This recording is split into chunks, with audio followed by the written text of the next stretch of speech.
Entonces, siendo hoy 7 de octubre de este 2020, iniciamos nuestra tercera clase del curso de Academia Cristo, El Dios Verdadero. Les saluda nuevamente vuestro servidor, Andrés San Martín Arrizaga, en nombre de Academia Cristo. Bueno, el video espero que lo hayan visto, me refiero al video oficial para la clase, pero bueno, ahí en base a ese video surgen las siguientes preguntas. ¿Qué versículos de la Biblia se usaron en el video para mostrar que los humanos no podemos salvarnos a nosotros mismos?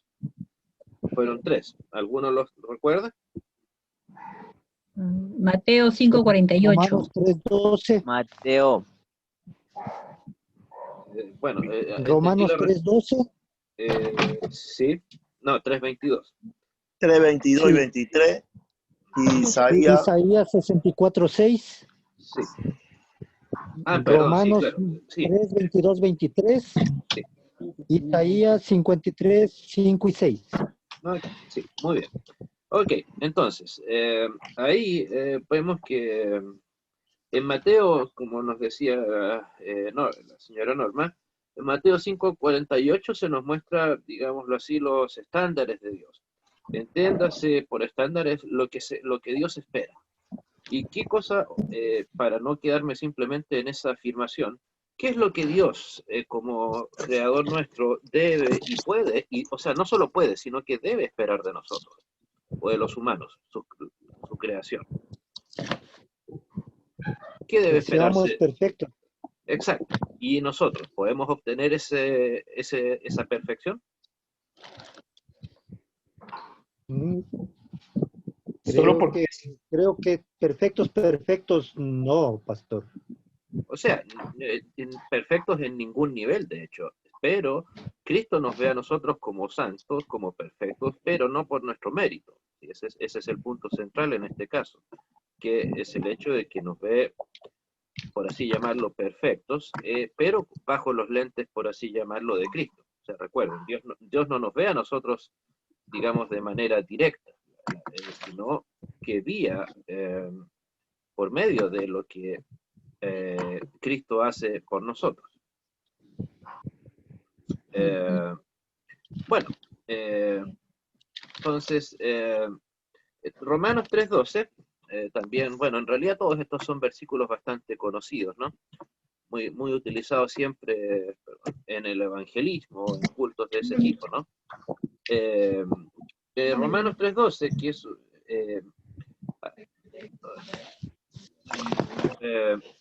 todos se desviaron, aún se han corrompido, no hay quien haga lo bueno, no hay ni siquiera uno. Ahí obviamente el tema central es que se nos muestra que no hay nada bueno que obtener o esperar del ser humano ante Dios. Recuerden, una cosa es la bondad cívica, la bondad desde un punto de vista de la conducta del ser humano, y otra cosa muy distinta es la bondad la bondad en general ante Dios. Evidentemente, no sé, podemos encontrarnos en la historia de gente muy buena, que es muy noble, que ha hecho grandes cosas, pero eso no las convierte en hijos de Dios, no los convierte en personas que ante Dios sean meritorias o buenas, si no están no han sido revestidos de la gracia de Cristo. O sea, ¿por qué? Porque piensen, recuerden, o sea, más que piensen, analicen el hecho de que normalmente este tipo de bondad o de no corrupción suele verse como casi como una acumulación de buenas obras, que ese tal vez es el problema del ser humano, que en su pretendida autosuficiencia cree que, ok, se puede hacer una especie de, no sé, de promedio, ok, y soy más o menos bueno que tal o cual persona, o que el resto de la comunidad que me rodea, o eventualmente incluso gente, ok, incluso mejor que el resto de mi iglesia, y eso entonces me podría supuestamente hacer alguien más cercano a Dios.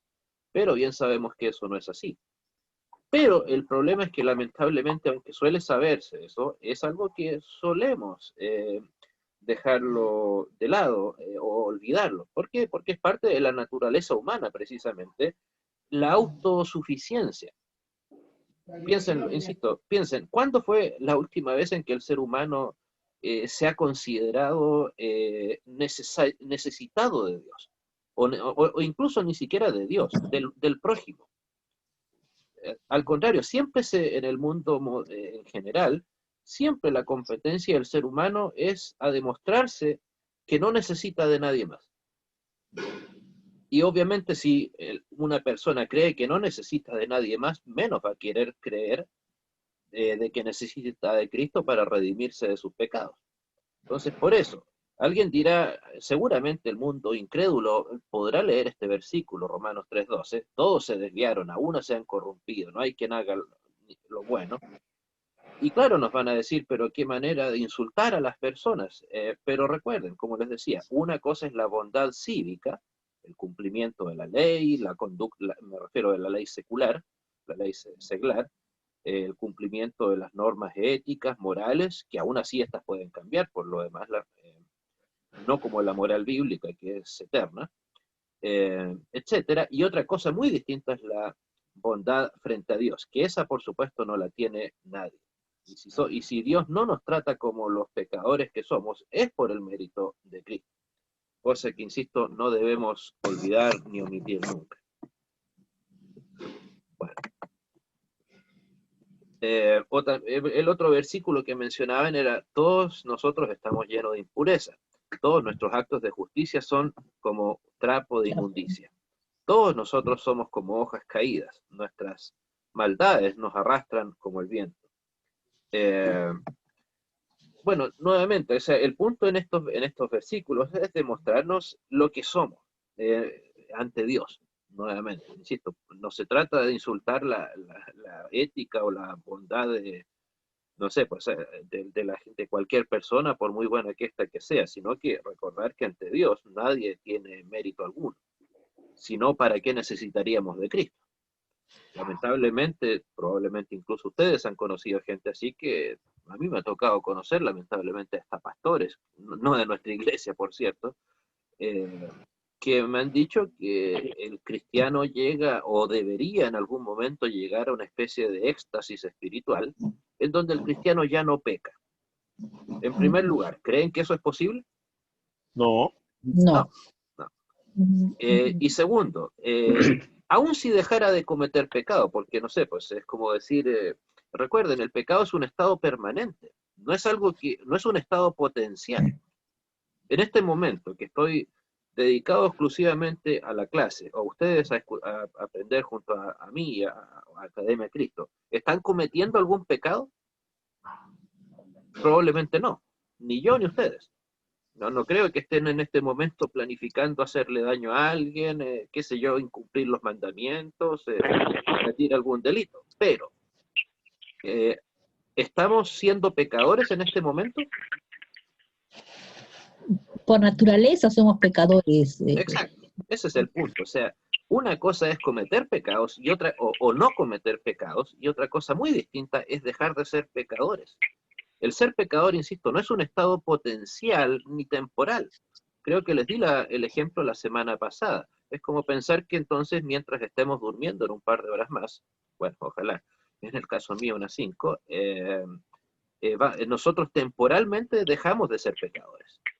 O sea, eso significaría literalmente que mientras estamos durmiendo, dejamos de necesitar de Cristo.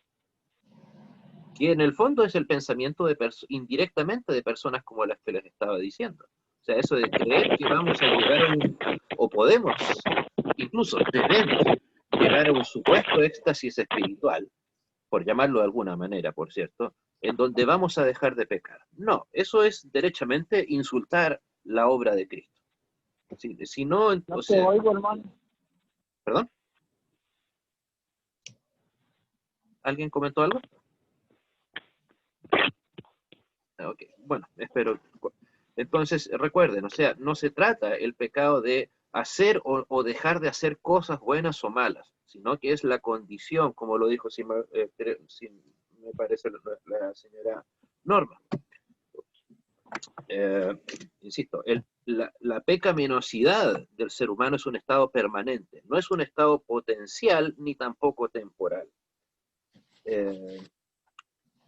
Bueno, ok. Entonces, y si ven estos versículos, se dan cuenta que en ningún momento da lugar a una excepción, ya sea en el tiempo o en cantidad. Ven, siempre se habla todos, la palabra todos, somos, insisto, en presente. Y estamos hablando de que esto lo dice Isaías, no lo está diciendo, qué sé yo, Judas. Me refiero a Judas que traicionó a Cristo. O sea, lo está diciendo uno de los más importantes profetas del Antiguo Testamento. Por lo tanto, o los otros versículos los decía el apóstol Pablo, o sea, el autor de la mitad del Nuevo Testamento. Entonces, no estamos hablando de gente que se le podría caracterizar como cristianos malos, por así decirlo, o mediocres, sino que al contrario, gente consagrada al servicio de Dios. Pero aún así, a pesar de lo consagradas que eran sus vidas, ellos no se excluían, no decían, no, yo no estoy en este grupo de pecadores. Yo soy uno, al contrario, nos dicen, nosotros somos parte de aquel grupo. Bueno, Romanos también es bastante elocuente, pues no hay diferencia alguna, por cuanto todos pecaron y están destituidos de la gloria de Dios. Entonces, ahí Romanos muestra que ni siquiera podemos compararnos con pecadores como obviamente supuestamente peores que nosotros. O sea, no, digamos, tal vez, insisto, una cosa es lo que se pueda ver a los ojos del ser humano ante las demás personas. Puede que no seamos vistos, ojalá así sea, como personas buenas, nobles, de buen trato, pero eso no nos convierte en nada ante Dios. ¿Okay? Bueno, y siendo así, ¿qué hizo Jesús para nuestra salvación en su muerte? Ahí, en la muerte, Jesús sufrió el castigo eterno por todos los pecados de todos los tiempos, de todas las personas. Él fue nuestro sustituto. O sea, digamos, el que tendría que haber estado en ese crucificado aquel día en el Calvario era Andrés, era Rogelio, era Carlos, qué sé yo, Daniel, etc. O incluso, ¿por qué no? Era el apóstol Pablo, era Mateo, Marcos, Lucas, Juan, etc. Pero él tomó nuestro lugar. Pero, ¿por qué tenía que haber sido Cristo el que murió y no nosotros? Supongamos que, ok, en un arranque de locura, Dios me permite volver al tiempo atrás y estar crucificado en aquel día en lugar de Cristo. Esa muerte mía, ¿habría servido para limpiar mis pecados? No. No. De ninguna manera. ¿Por qué? Porque obviamente yo no tengo nada que ofrecerle a Dios, ni siquiera mi propia vida. ¿Por qué? Porque mi vida ya le pertenece.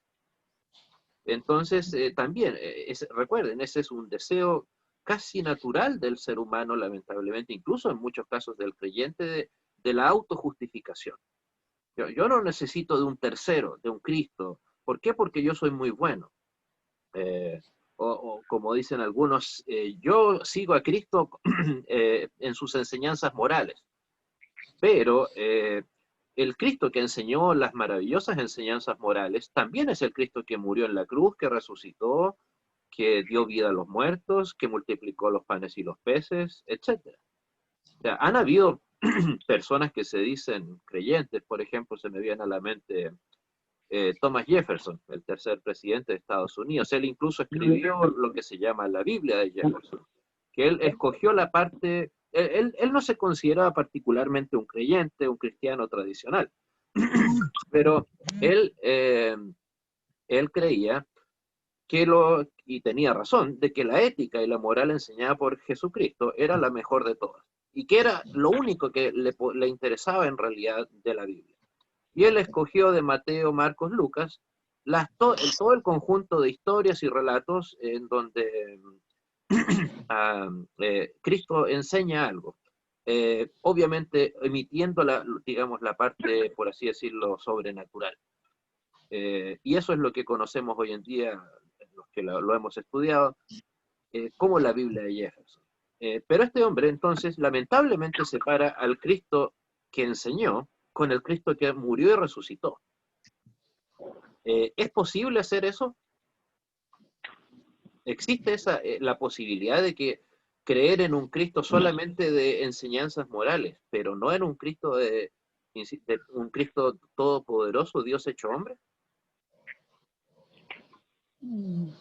No.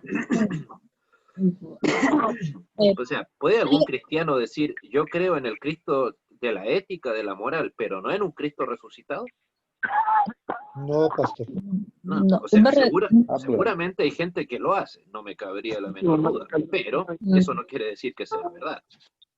O sea, ambos Cristos, por así llamarlo, son absolutamente inalienables, no pueden ser separados uno del otro. Bueno, entonces nosotros éramos los que se suponía estábamos en la cruz, como lo decía, sufriendo la condena eterna de Dios. Pero Él en su misericordia tomó nuestro lugar. Y además, tener lo que les decía en cuenta, tener en cuenta el hecho, lo que les decía, que aún si hubiéramos muerto, incluso si hubiésemos resucitado, en la Biblia se menciona de personas que resucitaron. ¿Quiere decir eso que ellos vencieron la muerte, por ejemplo? No. No. ¿Por qué? Porque finalmente terminaron muriendo igual.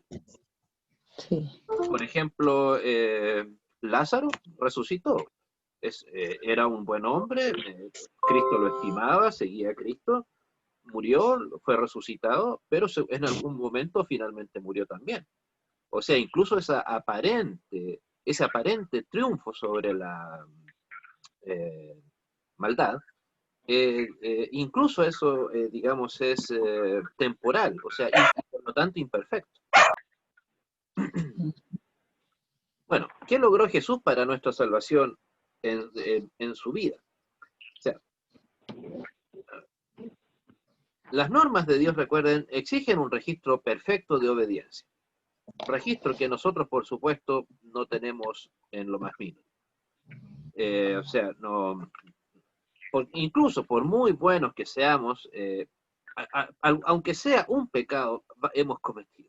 Obviamente hemos cometido muchos más, pero supongamos que sea el caso de alguien muy bueno, de alguien muy magnánimo, pero en algún momento ha cometido algún pecado, ya sea, insisto, no estamos hablando de que aquí se trate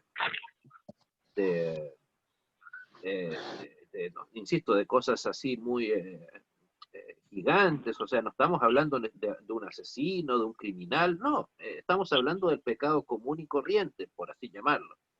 Entonces, pero aún así, ni siquiera en eso ni vamos a ser capaces de tener una conducta perfecta. Y además que, como lo mencionábamos hace unos minutos, también, aún así, nuestra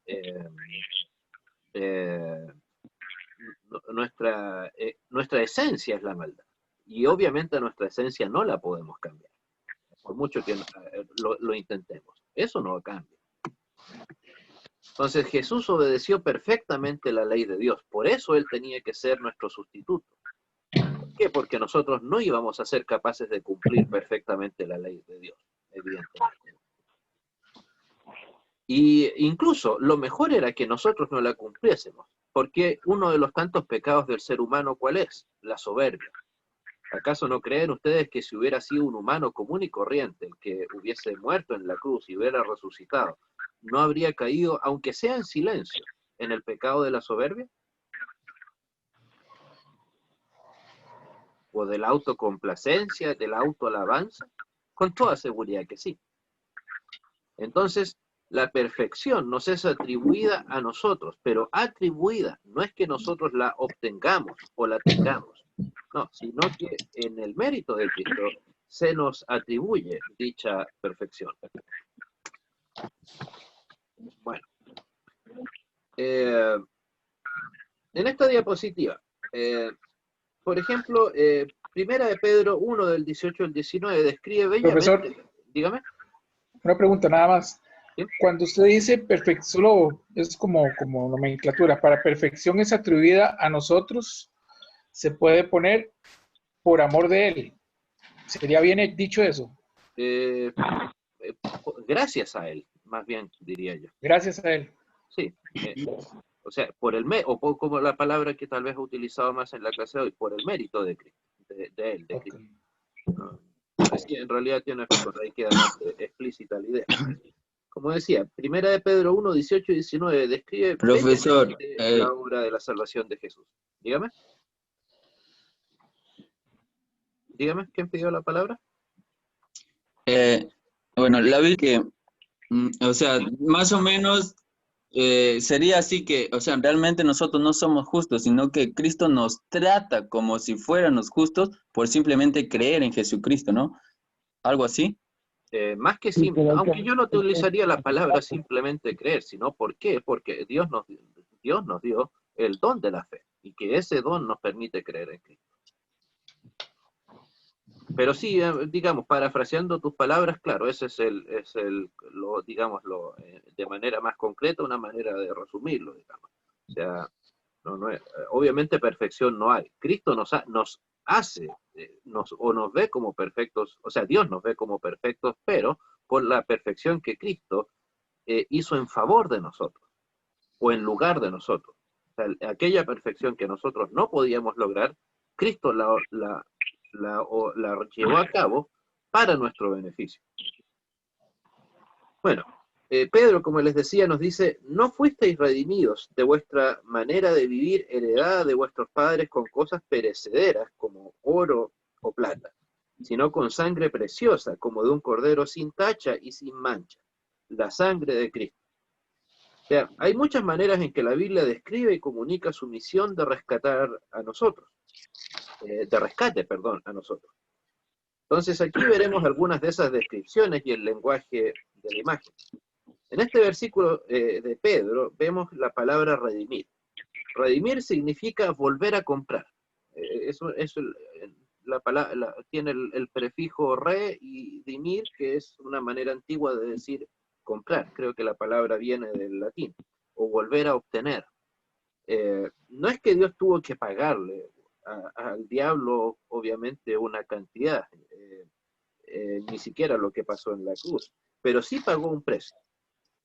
¿Por qué? Porque obviamente nada le pertenece a Satanás. Eso, por lo tanto, no es que Dios haya tenido una deuda con Satanás, de ninguna manera. Dios entregó a su único hijo para redimirnos. Bueno, obviamente la obra de Jesús está completa. Y estas personas que creen en el perfeccionamiento del ser humano, de una u otra manera cometen el error de tratar a Cristo como si su labor hubiese quedado inconclusa. Esa es la razón por la que dijo Cristo mismo. ¿Cuál frase precisamente de las palabras de Cristo es la que resume la obra finalizada de Cristo, de que no hay nada más que agregar? Consumado es. Exacto, muy bien, por supuesto, consumado es. Juan 19:30, cuando murió en la cruz. Obviamente eso significa claramente que no hay nada más que cumplir, nada más que agregar, nada más que aportar. Y por lo tanto, si lo piensan, ¿quién dijo esas palabras? Cristo. Y por lo tanto, si Cristo dijo consumado es, que no hay nada más que agregar, ¿qué vamos a hacer nosotros al respecto? ¿Tenemos algo que volver a consumar? No, de ninguna manera. O sea, piensen en lo importante del hecho de que esa frase la haya dicho Cristo estando en la cruz. O sea, para todas estas personas que creen lamentablemente en la autosantificación, nuevamente están insultando en el fondo aquella frase de Cristo, o diciendo que dicha frase está de sobra, o que hay algo que agregar. O por ejemplo, una de las tantas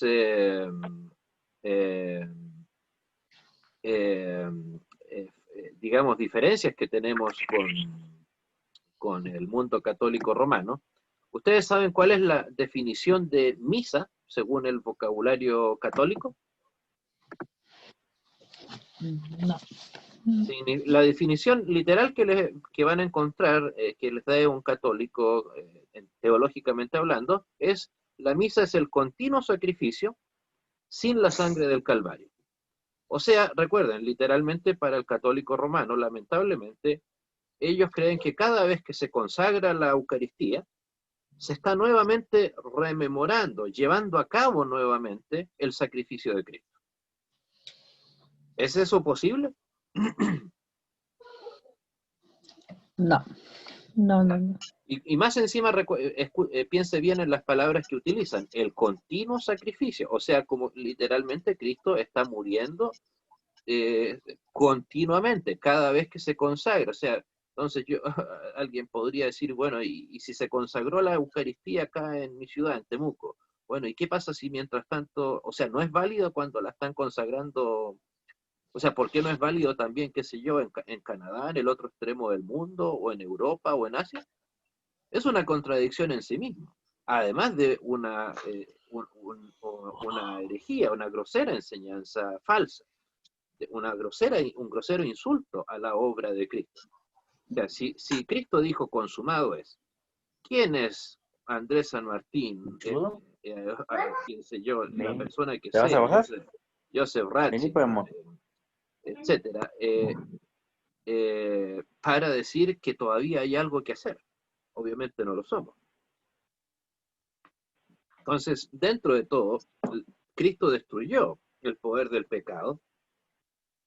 ¿Por qué? Porque ya no estamos bajo su condenación, aunque luchemos todos los días hasta que estemos en el cielo. También destruyó la muerte, pero es cierto, moriremos, pero ¿de cuál muerte nos libró Cristo? ¿De la muerte física? No, la muerte eterna. Exacto, muy bien, de la muerte eterna. Y obviamente también del diablo. ¿Por qué? Porque me refiero a que nos libró de él. Porque todavía obviamente nos tentará, pero ella no puede acusarnos correctamente de los pecados por los cuales ya se han pagado. Si Cristo ya pagó el precio, no tiene por qué precisamente. Hay nuevamente lo que les decía, la contradicción del concepto católico romano de lo que es la misa. O sea, hay que estar renovando básicamente en cada misa el sacrificio de Cristo.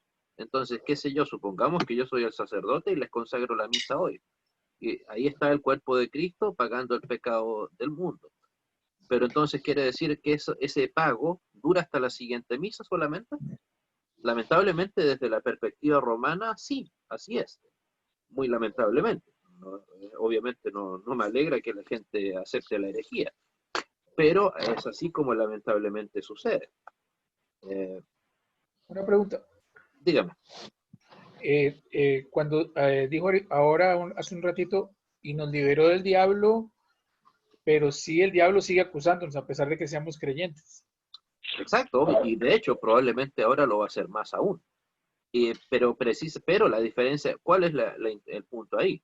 Que lo que sea que haga va a estar, o el ataque va a estar, por así decirlo, no a un ser humano perdido, condenado, sino a un ser humano o a una persona que está salvo por la sangre de Cristo, a un hijo de Dios. O sea, ahora al que está atacando va a atacar no es a un cualquiera. No se trata tampoco de caer en arrogancia, pero después de todo, Cristo pagó por nuestros pecados, entonces hay que tomar conciencia de eso. Y por lo tanto tenemos que tener en cuenta que, o sea, recordar que si Cristo pagó por nosotros, tenemos que llevar una vida digna y no darle oportunidad a la tentación. Qué cosa que obviamente es fácil caer, pero la diferencia es que esa tentación antes podía caer en una persona que podía ser fácilmente tentada, pero ahora que conocemos la voluntad de Cristo, la voluntad de Dios, conocemos por lo tanto ambas cosas y por ende vamos a alejarnos de la tentación, o al menos eso debería suceder. Profesor, una pregunta. Hace unos minutos atrás usted dijo que en la acción salvífica de nuestro Señor Jesucristo, ¿no? Que el hombre es como que el hombre no actúa directamente, o sea, no tiene mucho lugar. O sea, en Adán nosotros fuimos muertos, dice, ¿no? No se nos dio elección. Nacimos con esa naturaleza por Adán. En el libro de Romanos hay una comparación que hace entre Adán y el nuevo Adán, que es Jesucristo. Pero sucede lo diferente en nuestra relación con Cristo, porque es Cristo quien pone el arrepentimiento, el Espíritu Santo en nuestro corazón, pero hay una forma de elección del hombre de decir no a esa acción salvífica que está haciendo Jesucristo en nuestras vidas, o de decir sí, o sea, que podemos elegir, o simplemente lo que algunos llaman la gracia irresistible, que el hombre no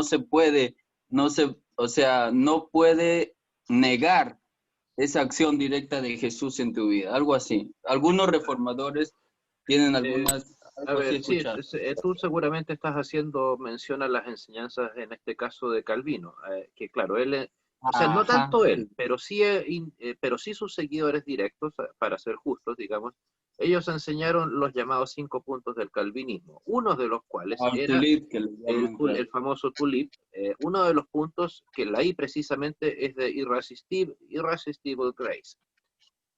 Y claro, ellos enseñan que la gracia de Cristo es irresistible.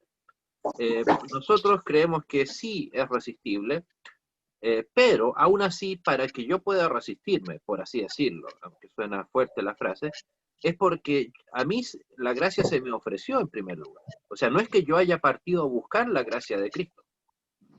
Digamos, no es que el día en que Cristo tomó mi corazón, o el de ustedes, no es que ustedes se hayan acercado a Cristo. No, claro. Porque dice ¿qué fue lo que pasó en aquel momento? O en aquel día, o cuando sea que haya sucedido. ¿Qué fue? ¿Ustedes nosotros encontramos a Cristo? No. La Biblia dice lo contrario. Él nos eligió a nosotros. Exacto. Él nos encontró a nosotros. Ese es el punto. O sea, la diferencia con la enseñanza que tú acabas de mencionar, de los llamados 5 puntos del calvinismo, que insisto, para ser honestos, no los enseñó Calvino. Él, digamos, es fruto más principalmente de los seguidores de Calvino. Digamos, así como muchas enseñanzas de Lutero, lamentablemente, algunos seguidores de Lutero las dejaron de lado. Apenas murió Lutero prácticamente. Yo creo que literalmente en el funeral de Lutero ya habían algunos traicionando a Lutero, entre esos el más importante de todos, Melanchthon. Pero con Calvino, digamos, insisto, algo de eso hay en sus obras, yo las he tenido la oportunidad de leerlas, y así algo como para obtener el tulip, los 5 puntos del calvinismo, digamos, por eso se les llama los 5 puntos del calvinismo, y no los 5 puntos de Calvino. Hasta el nombre incluso te lo aclara bastante, ¿no? Pero sí, en ese sentido, claro, es resistible, pero para que nosotros tengamos acceso a ella, aún así, la iniciativa va a venir de Dios a nosotros. Por algo hablamos de que la gracia y la fe son un don, claro. Exacto. Profesor, don de Dios. y eso se llamaría, perdón. Dígame. Lo que se llamaría, que nosotros llamamos el libre albedrío, o eso se actúa solamente en consecuencia a nuestra salvación. No, solamente en nuestra salvación. El ser humano, recuerda, no tiene libre albedrío. Precisamente todos estos versículos que hemos mostrado, solamente en esta clase, y dejando de lado cualquier otra enseñanza, aquí nomás, ¿ves en los versículos que hemos leído, algún atisbo de libertad del ser humano? Claro, yo sé que no, pero si Dios pone, o sea, yo sé que es a través de la palabra, ¿no? El Espíritu Santo, que Dios te escoge, o sea, pero hay la forma de que muchas veces algunos rechacen la gracia de Dios, o sea, es tu elección. Es como que muchos predicadores algunas veces dicen como que Dios no creó el infierno para los hombres, ¿no? Sino para Satanás. Pero sabemos que ninguna cosa santa va a ir todas las cosas que son de Dios o santas van a ir al cielo, y el resto van a tener su condenación. Entonces, algo así, no sé si me dejo entender. Sí, es que igual de todas maneras, bueno, el tema del libre albedrío, o sea, lo que de momento les puedo dejar claro es que, claro, el libre albedrío como tal no existe. Insisto, porque aún así, si bien tenemos la posibilidad de resistir, ya que ese es el concepto del tulip, la gracia de Cristo, aún así para que podamos recibirla, la iniciativa la tuvo Cristo primero. ¿Y por qué nosotros necesitamos de que Cristo haya tenido esa iniciativa? y no nosotros, porque nosotros no éramos capaces ni de tener la iniciativa, ni de los medios para alcanzarla. ¿O acaso nosotros le pedimos a Cristo que muriera por nuestros pecados? Obviamente No, que no. claro. Es una pregunta casi retórica, pero no deja de ser así. Entonces, no, libre albedrío de ninguna manera. Bueno. Ok, gracias, profe. Profesor, disculpe, Dígame. solo rápidamente y para no quitarle tiempo, el libre albedrío, ¿para qué está en la Biblia? Digo yo, no es, ¿a qué se refiere? Sí, no existe, pero está ahí. Como por ejemplo. Ajá. Como por ejemplo. Es que me quedé ahí con eso. Yo tenía otra idea del libre albedrío. Sé que el hombre no puede hacer absolutamente nada. Entonces, no hay Pero, libre albedrío, pues. exacto. O sea, a ver, obviamente, no sé, yo no conozco la historia, la vida espiritual de ninguno de ustedes, ni ustedes la mía. Y claro, tal vez algunas personas piensan es cómo es la conversión. Algunos piensan que tiene que ser un momento dramático, así al estilo de Saulo camino a Damasco y se le aparece Dios y lo deja temporalmente ciego y Saulo, ¿por qué me persigues? Otras conversiones, como las de algunos de los apóstoles mismos, simplemente son bastante, por así decirlo, sencillas, sin gran grandilocuencia, como cuando le dice, ven, sígueme, punto. Y ninguna experiencia dramática. Pero en todo eso, el ser humano es un actor netamente pasivo. Es Cristo quien hace la invitación. Correcto. Sin que nosotros le hayamos pedido previamente. Entonces, tal vez desde un punto de vista humano, a la perspectiva humana, claro, puede que se vea así, ok, yo el día tanto, en tal lugar, me acerqué a Cristo. Pero eso no quiere decir que Dios no haya hecho la iniciativa primero. Además de que Cristo propició todo, entre eso, y la muerte de Cristo en la cruz, obviamente. Bueno, o sea, muchas personas solo recuerdan lo que Jesús hizo en la cruz y se olvidan de la importancia de su vida. Por eso la diapositiva de ahí. Jesús evitó todos los pecados de comisión, o sea, hacer lo que Dios dice, lo que no se debe hacer, y nunca pecó de omisión tampoco. No haciendo lo que Dios nos dice que hagamos. Obviamente Jesús obedeció la ley para darnos a nosotros aquel registro perfecto del que les había hablado. Entonces ya no estamos obligados a obedecer la ley para un tema de salvación. La ley de Dios, por supuesto, claro, está ahí. Obviamente en los 10 mandamientos siguen tan vigentes como antes, pero la diferencia es que no están ahí para que nosotros obtengamos la salvación, como lamentablemente algunas mal llamadas iglesias judaizan el cristianismo y incluso algunos, me consta que hasta mismo en mi propia ciudad, hay algunas que hasta piden la circuncisión, porque dicen que hay que cumplir la ley todavía, cosa que por supuesto es absurda, ¿no? Entonces, nuestra actitud y motivación han cambiado del momento en que Cristo nos libró. Ahora vivimos con corazones, o sea, todo lo que hagamos nosotros ahora, lo bueno que hagamos, es ahora por gratitud, no con el fin de obtener algo, sino porque Dios ya nos dio algo. No sé si me entienden. Sí, correcto. O sea, me refiero, el punto es que el fruto debería ser el mismo, o sea, cumplir los mandamientos de Dios. Es algo que, por supuesto, cualquier cristiano debería hacer de buena gana. La diferencia es que ahora el cristiano, ustedes y yo, sabemos que si llevamos a cabo estas buenas obras, no es para obtener la salvación a través de ellas, sino porque ya tenemos la salvación en gratitud. O sea, antes el motivo era obtener algo. Ahora es gratitud por algo que ya tenemos. Oliver, creo que estás pidiendo la palabra. Sí, también preguntar. Gracias, profesor. Si es por gratitud y también porque, pues, cuando Dios nos da la fe, también nos da un nuevo corazón que empieza a querer amar la palabra de Dios y su voluntad, ¿no? Por supuesto, sí, buen punto, claro. Pero eso de una u otra manera involucra la misma palabra, gratitud. O sea, gratitud de que Cristo haya cambiado mi vida. Y de conocer ahora cuál es verdaderamente y no solo conocer, sino también el hecho de que ahora Dios ahora que ya somos creyentes, Dios nos ha mostrado cuál es su voluntad. Y que, más aún, que nos importa saber cuál es la voluntad de Dios. Porque antes, obviamente, al incrédulo, no le importa cuál sea o no sea la voluntad de Dios. Entonces, parte de nuestra gratitud tiene que ser esa también.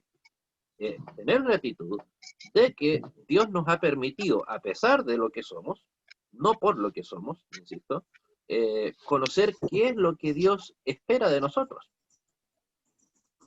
Entonces, y eso no solamente nos permite, digamos, no solo es un tema de buen actuar en relación de nosotros con Dios, sino también de que nos permite una mejor vida hacia nosotros.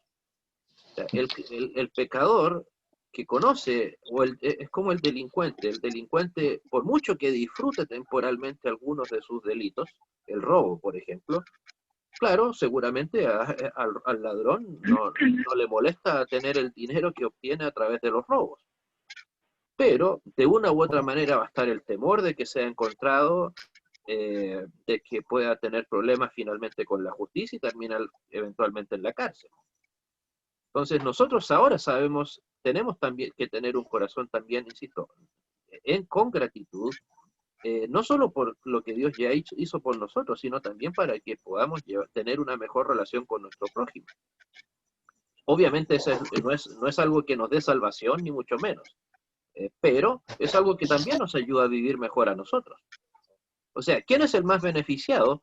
Por ejemplo, solamente con cumplir las palabras del Sermón del Monte y los 10 mandamientos. Probablemente toda la moral y la ética del mundo occidental, la buena moral que pueda existir, está obtenida de esas dos partes, el Sermón del Monte y los 10 mandamientos. Toda la moral que necesita el ser humano, solamente desde una perspectiva humana, la podemos encontrar ahí. Pero díganme, ¿quién es el único beneficiado con cumplir con eso? ¿Dios? Nosotros. No, el hombre.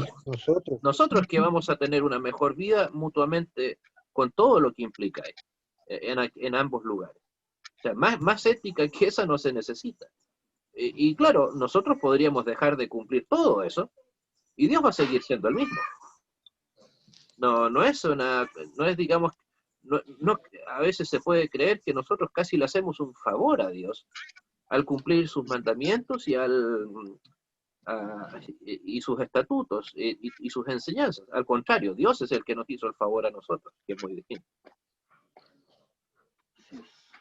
Entonces, esta vía de gratitud encuentra su energía y gozo en las obras de salvación de Jesús. Como dice Romanos 12:1. Así que, hermanos, yo les ruego por las misericordias de Dios que se presenten ustedes mismos como un sacrificio vivo, santo y agradable a Dios. Precisamente así es como se debe adorar a Dios. Bueno, algunas preguntas. Profeta, sacerdote o rey. O sea, recuerden, Jesús tomó muchos roles que describen su obra en de salvación. Muchos de ellos cumplieron y completaron algunas de las vocaciones que encontramos en el Antiguo Testamento. A veces los dividimos en 3 funciones o partes principales. Por eso aquella frase que está ahí. Jesús fue nuestro profeta, nuestro sacerdote y nuestro rey. Entonces ahí vayamos a los siguientes versículos. Juan 18, 33 al 36. Nos dice, Pilato volvió a entrar en el pretorio, llamó entonces a Jesús y le preguntó, ¿eres tú el rey de los judíos? Jesús le respondió, ¿dices tú esto por ti mismo o te lo han dicho otros de mí? Pilato le respondió, ¿soy yo acaso judío? Tu nación y los principales sacerdotes te han puesto en mis manos. ¿Qué has hecho? Respondió Jesús, mi reino no es de este mundo. Si mi reino fuera de este mundo, mis servidores lucharían para que yo no fuera entregado a los judíos. Pero mi reino no es de aquí. Esta sección describe a Jesús claramente como un Rey. Rey, muy bien. Aunque Jesús gobierna y controla el mundo, su verdadero reino no es de este mundo. Él ha preparado un reino eterno donde disfrutaremos, viviendo con Él para siempre. Él mismo ha luchado para que estemos con Él. Mientras tanto, aquí en la tierra, Él gobierna por gracia en los corazones de los que creemos en Él, como lo dice Lucas 17, 22. Bueno, Deuteronomio 18, 15.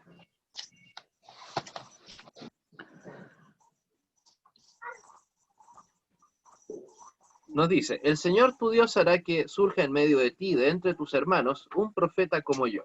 A él deberán escuchar.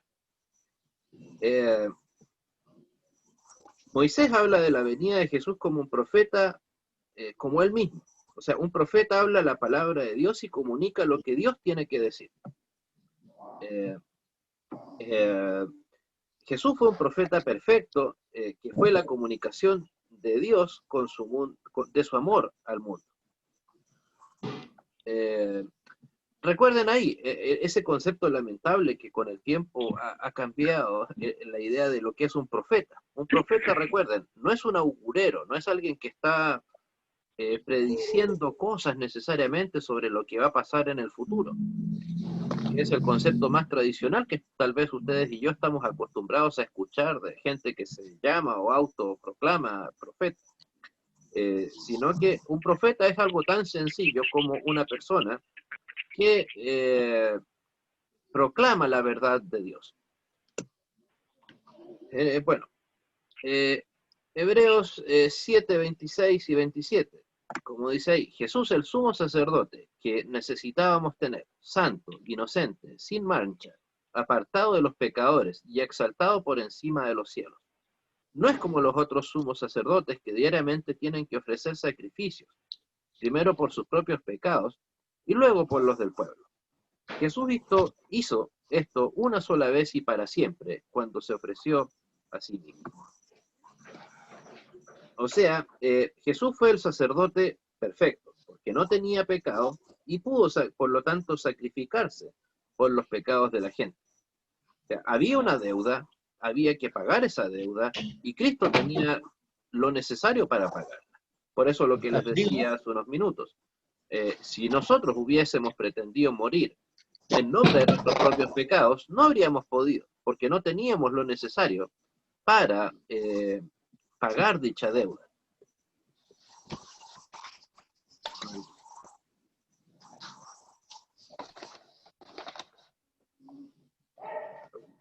Bueno, en Efesios 5:2 se nos dice, vivan en amor, como también Cristo nos amó y se entregó a sí mismo por nosotros, como ofrenda y sacrificio a Dios de aroma fragante. Jesús fue, en este caso se nos presenta a Cristo como nuestro sacerdote. Y sacrificio. Claro, porque el sacerdote era precisamente, o el sumo sacerdote, era el que ofrecía el sacrificio en el templo. De hecho, recuerden algo que era básicamente lo fundamental del culto judío hasta antes de Cristo. Entonces, Cristo tomó ese lugar. Entonces, precisamente fue nuestro sacerdote porque pudo dar el sacrificio máximo que agradó a Dios el Padre. Profesor, Dígame.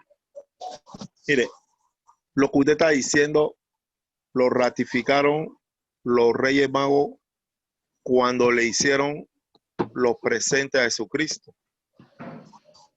Incenso, oro y mirra. ¿Sabe? Ahí con esos presentes ellos ratificaron lo que Jesucristo era cuando vino aquí a la tierra. Porque oro, Rey de Reyes y Señor de Señor. Incenso, el último y más grande de todos los sacrificios. ¿Sabe? Yo digo que ¿sabe? Desde su nacimiento o desde su venida, cuando ellos le hicieron su presente, ¿sabe? Ellos ratificaron lo que él iba a hacer para la humanidad. Sí, exactamente.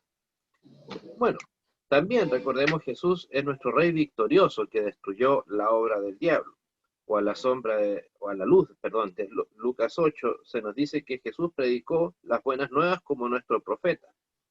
O sea, si se dan cuenta, aquí este versículo también menciona el reinado de Jesús como un rey.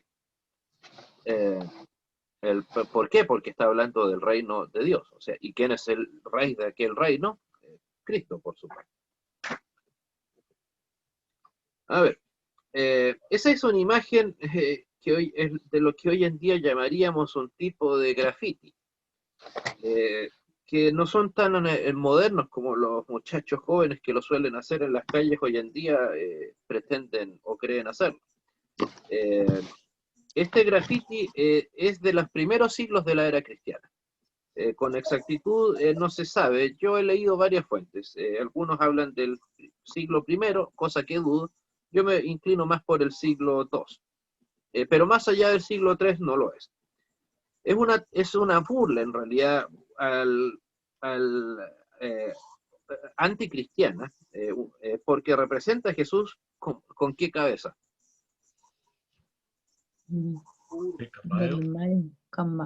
Caballo parece. En el mejor de los casos un caballo, pero probablemente era un burro, por el tipo de oreja. Y entonces, y dice ahí lo que está escrito abajo, en latín obviamente, el exámenos adora a su Dios. O sea, ¿qué tipo de estímulo le daríamos a esa persona? Al exámenos es un nombre, si tuviéramos la oportunidad de hablar con él. O sea, me refiero, ¿por qué? Porque obviamente ahí lo que se está mostrando es que aquel que murió en la cruz no era más que un burro. Y bueno, ¿cuál analogía es la que se suele usar como un burro? ¿Es un burro es una persona inteligente? No. ¿Ustedes le dicen burro a alguien? Seguramente la idea era decirle a esta persona al exámenos es un burro que anda adorando a otro burro. Probablemente ese es el trasfondo de este grafiti a las afueras de Roma. O no, creo que en catacumbas, en algunas catacumbas en Roma. Entonces, por ejemplo, pensemos, ¿qué verso o verdad bíblica le compartiríamos a las personas que hicieron esto? O sea, por ejemplo, algunos recomendarían esto, 1 Corintios 1:18. El mensaje de la cruz es ciertamente una locura para los que se pierden, pero para los que se salvan, es decir, para nosotros, es poder de Dios. Y claro, obviamente, si hay un motivo que les resulta de burla al incrédulo, ni siquiera estoy hablando de una persona con falsas enseñanzas, derechamente con un incrédulo, todo lo que Cristo hizo básicamente es una locura. No sé, si puede que alguna vez vean videos de algún ateo famoso, por ejemplo, hay un inglés llamado Richard Dawkins, o incluso se burlan hasta recuerdo alguna vez le escuché un video en donde él se burlaba, decía que era inmoral la afirmación o las palabras de Cristo cuando dice ama a tus enemigos. Decía que eso era probablemente una de las frases más inmorales según él y dignas de burla de toda la Biblia. Pero imagínense el mundo que tendríamos, por muy loco que suene, si es que todos cumpliéramos con aquellas palabras. Imaginan si todos amaran a sus enemigos. ¿Qué pasaría? ¿Seguirían existiendo los enemigos? No hubiera enemigos. No. Claro, pasaríamos todos. Necesariamente si alguien deja de ser tu enemigo y te amas con ese amigo, vas a ser tu amigo. Alguien incluso más que amar. O sea, la palabra clave es amar. Pero para estas personas, como les digo, enceguecidos en su odio a Dios, al Dios en el que dicen no creer, es que precisamente creen eso de que enseñanzas tan bellas como esas son derechamente inmorales. Insisto, en ese aspecto, una humilde recomendación. El incrédulo a menos que Dios le toque su corazón, usted lo único que puede hacer es orar por él para que Dios toque su corazón, pero creer que con un incrédulo vamos a entrar de manera racional a debatir con él, la verdad que humildemente opino que es una pérdida de tiempo. Incluso a este mismo hombre le preguntaron en alguna ocasión, ¿qué pasaría si es que Dios se le aparece y le habla a usted? Y él decía, voy a pensar que estoy alucinando. Así tal cual. O en otra charla él dice, voy a pensar que que tuve un exceso de copas de whisky. O sea, él está tan convencido de que no tiene que creer en Dios, que simple y sencillamente prefiere declararse literalmente como alguien con alucinaciones o un borracho, antes que reconocer que puede que tenga eventualmente, o sea, que esté eventualmente equivocado. Entonces, claro, ¿por qué? Para personas como él, el mensaje de Cristo es una locura. ¿Por qué? Porque él obviamente está feliz en su perdición, estas personas. Entonces, con mayor razón para ellos, eh, el mensaje de la cruz es y va a seguir siendo para ellos, incrédulos, una Pura. locura. Apocalipsis también podríamos compartirles Apocalipsis 2:10. Dice, no tengáis miedo de lo que vais a sufrir, pues el diablo pondrá a prueba a algunos de ustedes y los echará en la cárcel, y allí tendrán que sufrir durante 10 días. Tú sé fiel hasta la muerte. O sea, eh, y yo te daré la corona de la vida. De hecho, estamos hablando de la época del Imperio Romano. ¿Ustedes creen que la persona a la que le dedicaron ese dibujo, esa burla, creen ustedes que esa persona murió de causas naturales? ¿Creen que la persona que hizo ese dibujo se quedó simplemente en la burla? ¿Qué era lo que le solía suceder a los cristianos de los primeros 2 siglos? Lo mataban. Exacto. No, quemar no. Los solían ejecutar. Primero por los judíos, hasta que fue destruido Jerusalén en el año 70, y después en el Imperio Romano también. O sea, según historiadores que he leído, el porcentaje de cristianos que morían de muerte natural en los primeros 2 siglos se calcula que cuando mucho llegaba a un 50%. O sea, de cada 10 cristianos, 5 morían ejecutados en manos de los romanos. De hecho, recuerden que uno de los espectáculos más que más disfrutaban los romanos, ¿cuál era?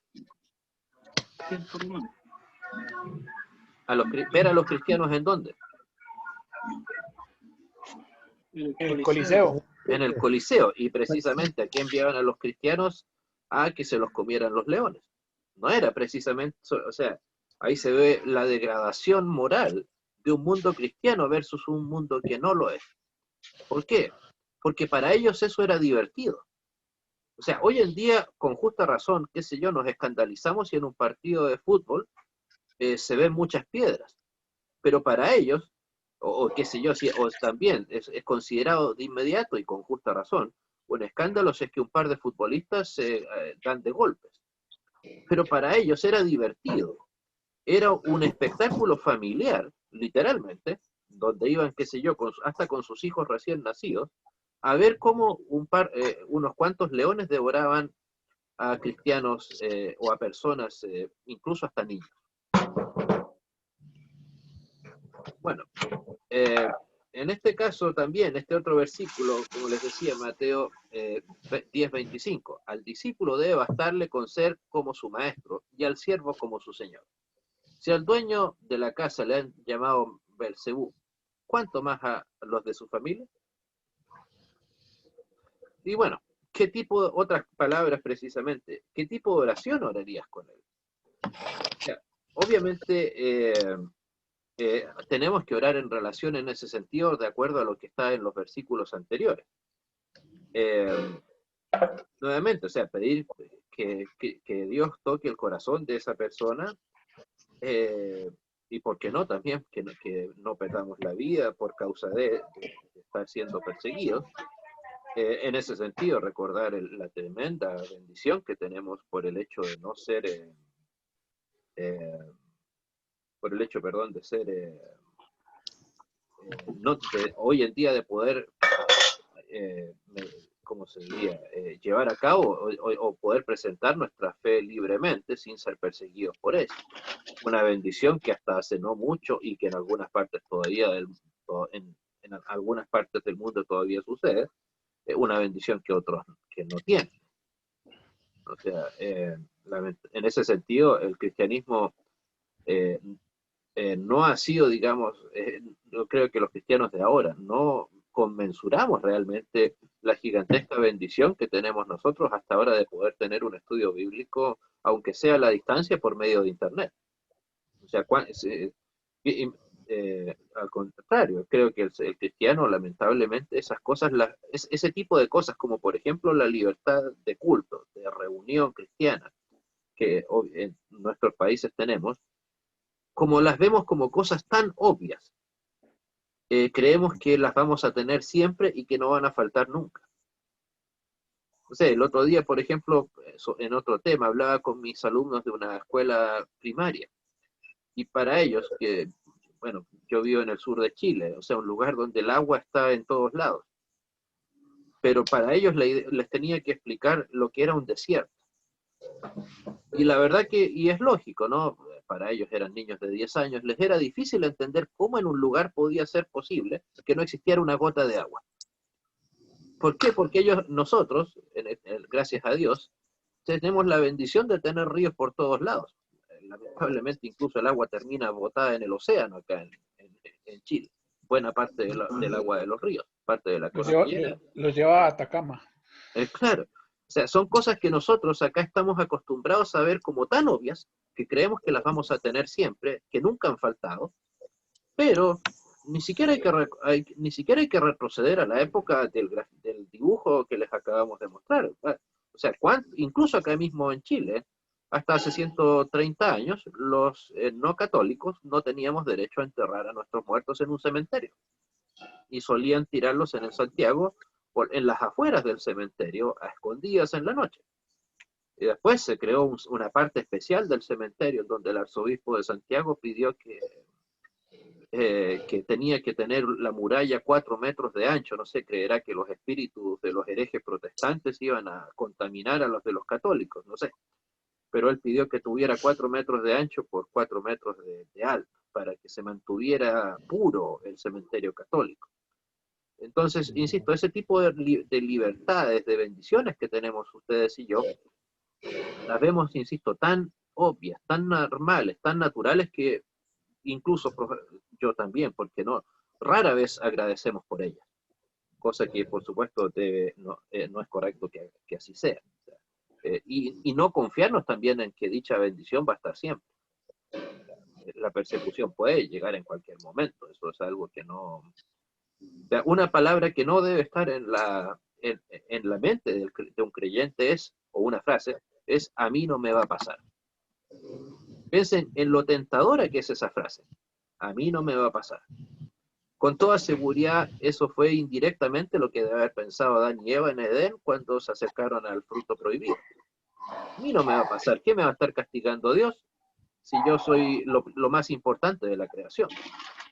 O cuando David, por ejemplo, conspiró para que muriera la esposa de su general y armó una guerra para poder quedarse con ella y de que ella quedara viuda. Tiene que haber pensado David: bueno, yo soy el rey David, Dios venció a Goliat, o sea, yo vencí a Goliat. ¿Qué me va a pasar a mí? ¿Qué me va a estar castigando Dios? O también los apóstoles, cuando traicionaron a Jesús. Y no hablo solamente de Judas. Seguramente pensaron: no, que nuestra fe no va a titubear, que importa un par de persecuciones más. Si nosotros somos los discípulos de Cristo. Entonces, una frase que de veras debemos erradicar de nuestro pensamiento directo o indirecto es esa: a mí no me va a suceder. En cualquier aspecto de nuestra vida. Piensen, insisto, en lo tentadora que es dicha frase. Bastante tentadora por lo demás.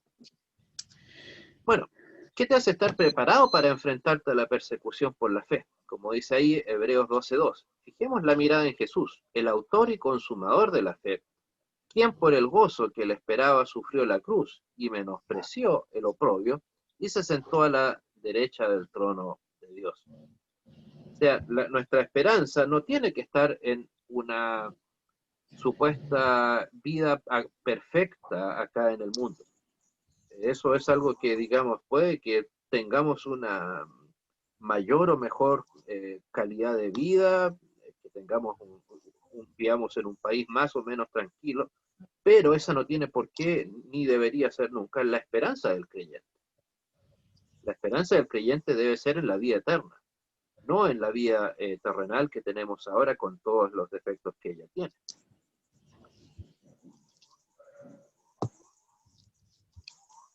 Entonces, hay que tener en cuenta, digamos, nuestras convicciones, qué tan firmes están. Precisamente en base, o sea, ¿por qué nuestras convicciones deben estar firmes? ¿Por qué? Como lo dice la primera frase de este versículo. Fijemos la mirada en Jesús, no en nosotros. ¿Ok? ¿Preguntas? ¿Comentarios?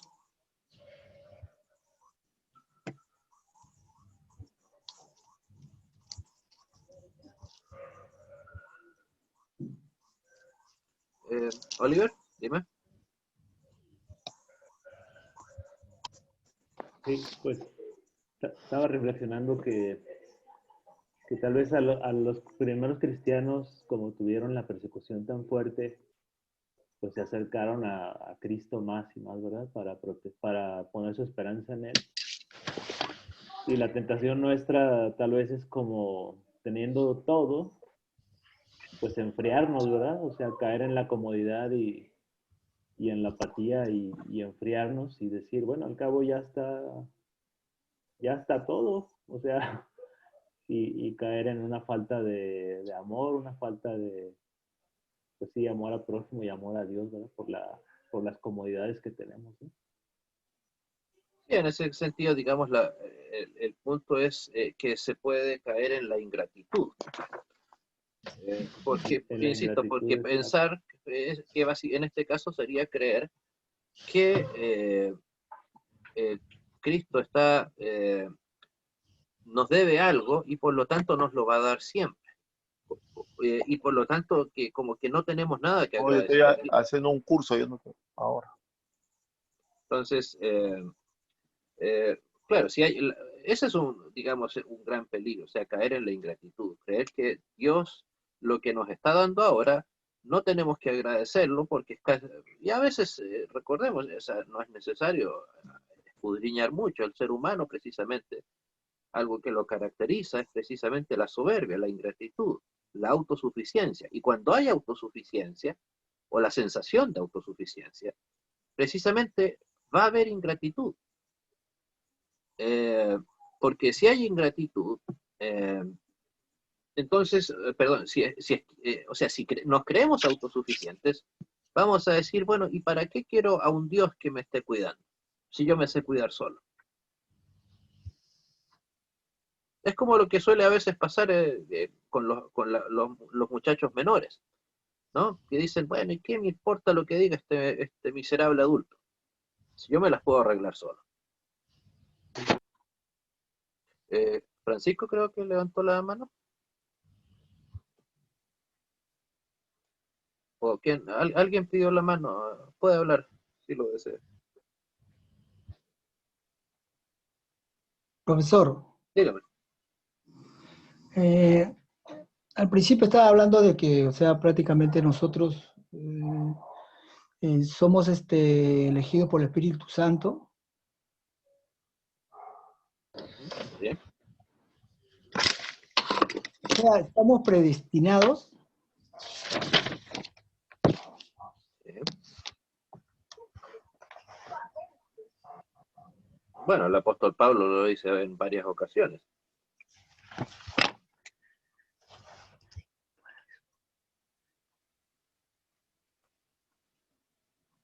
La diferencia, no, bueno, no sé si el punto que quería, al cual querías apuntarte. La diferencia entre la teología luterana y la teología calvinista es que la teología calvinista cree que Dios predestinó a gente expresamente para salvación y también para condenación. Nosotros creemos que no, que solamente predestinó gente para salvación. No es que Dios obligue a la gente a la condenación, sino que, digamos, es la predestinación es para salvación, no para condenación. No es que Dios La doble predestinación. arteramente, digamos, haya elegido a algunas personas expresamente para la condenación. Sí para la salvación, que es muy distinto.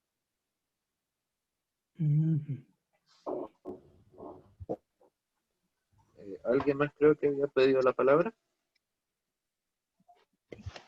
Pastor, una consulta. Sí. En Romanos 5:19 dice, porque así como por la obediencia de un hombre, los muchos fueron constituidos pecadores. Ahí, cuando dice fueron, es tiempo pasado, ¿no? Y ahí también sigue, así también por la obediencia de uno, los muchos serán constituidos justos. ¿Ese serán, está hablando de un tiempo futuro o ya somos en el tiempo presente constituidos justos? Ahora usted ahora es justo, es que ahí está, claro, eso puede parecer un juego semántico, pero ahí voy a tomar una de las palabras, una famosa frase de Lutero. Nosotros somos simultáneamente justos y pecadores. O sea, ¿por qué Andrés es justo y pecador? Justo por la gracia de Cristo y pecador por mi propia esencia.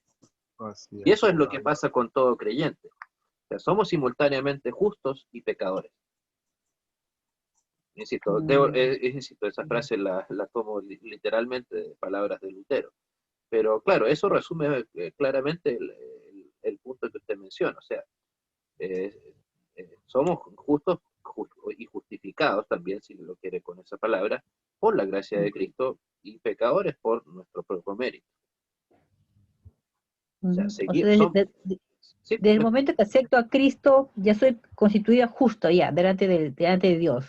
Sí, claro, no es nuevamente, así como el ser pecador no es un estado potencial, sino que es ya un hecho, el ser justificado no es algo que uno vaya a lograr como fruto de un proceso. Por eso nosotros enseñamos que la santidad no es un proceso, sino que es un hecho, un acto. Por algo recuerden incluso, y por qué somos santos, precisamente porque somos justos, santos en el sentido bíblico del término, no en el sentido de estar libre de pecado, o de no cometer pecados, perdón. Porque, de hecho, basta con que lean la introducción a todas las epístolas paulinas. ¿Con qué término se refiere el apóstol Pablo a los creyentes? A los santos. Los santos. A los santos. En ningún momento les quita ese adjetivo. Ningún momento los declara no santos o los declara no iglesia. O incluso más allá. Recuerden, creo que a ustedes les comentaba en la clase anterior o antepasada, no recuerdo exactamente, sobre las cartas de Juan a las iglesias cuando les escriben el Apocalipsis. ¿Cuántas de las iglesias eran verdaderamente fieles? Dos. Filadelfia y, ¿cuál era la otra? Efesios. Éfesos, los Efesios. Pero a las otras, si lo piensan, o sea, a ellos les habla en buenos términos. A las otras les dice, tienes forma de que vives, pero estás muerta. No has guardado la fe. O sea, palabras durísimas, pero si lo piensan, en ningún momento Juan les dice, ustedes ya no son justificados, ya no son santos. No. A pesar de, o sea, ¿por qué? Porque precisamente, es cierto, estaban cometiendo pecados, pero ellos seguían siendo siendo parte de la iglesia cristiana, tal cual. Y nuevamente, por el mérito de Cristo. No porque ellos hayan, insisto, piensen en particular en esa iglesia, si me ayudan con recordar exactamente cuál era, a la que le dice, tienes forma de que vives, pero estás muerta. Pero no les dice, y por lo tanto ustedes se han ido a condenación, etcétera. No. Siguen siendo parte de las iglesias. Es más, y precisamente por eso les escribe, para fortalecerlos, para que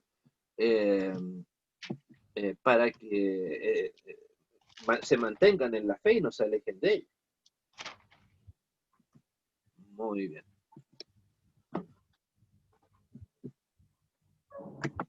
Ok, bueno, estamos ya entonces llegando a la finalización de nuestra tercera clase. La de Sardis. Sardis, muy bien, muchas gracias.